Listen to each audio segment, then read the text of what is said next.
شدید بارش کے سبب سے ٹیکسی لینا ہی بہتر تھا، چنانچہ میں نے ایک ٹیکسی کو اشارہ کیا اور کہا کہ ماڈل کالونی چلو گے؟ ٹیکسی والا بولا جی بالکل حضور۔ میں نے پوچھا کتنے پیسے لوگے؟ ٹیکسی والا بولا جو دل کرے دے دینا سر جی۔ میں نے پوچھا پھر بھی بتاؤ کتنے؟ ٹیکسی والا کہنے لگا سر ایک بات کہوں، برا مت ماننا، میں ایک جاہل آدمی ہوں، پر اتنا جانتا ہوں کہ جو اللہ نے میرے نام کا آپ کی جیب میں ڈال دیا ہے وہ آپ رکھ نہیں سکتے اور اس سے زیادہ دے نہیں سکتے۔ توکل اسی کا نام ہے۔ اس ٹیکسی والے کی بات میں وہ ایمان تھا جس سے ہم اکثر محروم رہتے ہیں۔ خیر، میں ٹیکسی میں بیٹھ گیا۔ ابھی ہم تھوڑا ہی آگے گئے تھے کہ مسجد دکھائی دی۔ ٹیکسی والا بولا کہ سر جی نماز پڑھ لیں پھر آگے چلتے ہیں، کیا خیال ہے؟ اس نے ٹیکسی مسجد کی طرف موڑ لی۔ ٹیکسی ڈرائیور بولا کہ آپ نماز ادا کریں گے؟ میں نے پوچھا کس مسلک کی مسجد ہے؟ میرا سوال سن کر اس نے میری طرف غور سے دیکھا، کہنے لگا باؤجی مسلک سے کیا لینا دینا، اصل بات سجدے کی ہے، اللہ کے سامنے جھکنے کی ہے، یہ اللہ کا گھر سب کا ہے۔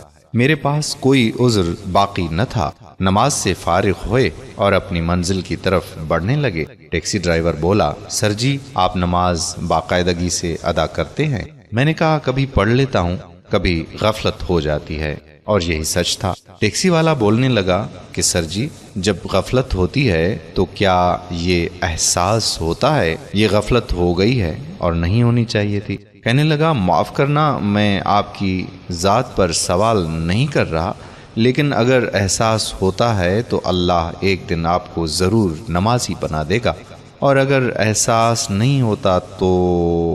اس نے دانستہ طور پر جملہ ادھورا چھوڑ دیا اور خاموش ہو گیا۔ اس کی خاموشی مجھے کاٹنے لگی۔ میں نے پوچھا تو کیا؟ میرا لہجہ بدل گیا۔ ٹیکسی والا کہنے لگا کہ اگر آپ ناراض نہ ہوں تو کہوں؟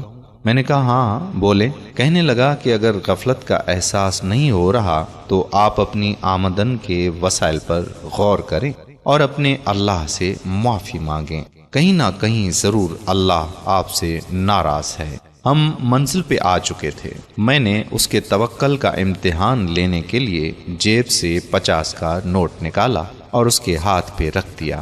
اس نے بسم اللہ کہا اور نوٹ جیب میں رکھ کر کار موڑنے لگا۔ میں نے آواز دی، وہ رک گیا۔ ٹیکسی والا کہنے لگا کہ حکم سر جی۔ میں نے پوچھا تم ان پیسوں میں خوش ہو؟ کہنے لگا کہ سر جی مشکل سے 20 روپے کا پیٹرول جلا ہوگا، اللہ نے اس خراب موسم میں بھی میرے بچوں کی روٹی کا انتظام کر دیا ہے۔ میرے رونگٹے کھڑے ہو گئے۔ میں نے جیب سے مزید 200 نکالے اور اسے دینے کے لیے ہاتھ بڑھا دیا۔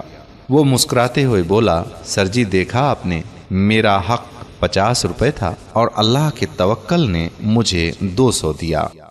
وہ ٹیکسی والا تو چلا گیا، لیکن جاتے جاتے اللہ پر میرے ایمان اور توکل کو جھنجھوڑ گیا۔ جو توکل کرتے ہیں اللہ پاک ان کے رزق میں مزید اضافہ فرماتے ہیں۔ میرے پیارے بھائیوں اور بہنوں، اگر آج کی ہماری یہ ویڈیو آپ کو پسند آئی ہے تو اپنے دوستوں کے ساتھ بھی ضرور شیئر کر دیجیے۔ اگر آپ نے ابھی تک ہمارا پیج پیارا اسلام لائک نہیں کیا تو لائک کر کے فالو کر دیجیے، اور ساتھ ساتھ ہمارے یوٹیوب چینل پیارا اسلام کو بھی سبسکرائب کر دیجیے تاکہ ہم ایسی مزید دلچسپ ویڈیوز آپ تک پہنچاتے رہیں۔ جزاک اللہ خیرہ۔ السلام علیکم ورحمۃ اللہ وبرکاتہ۔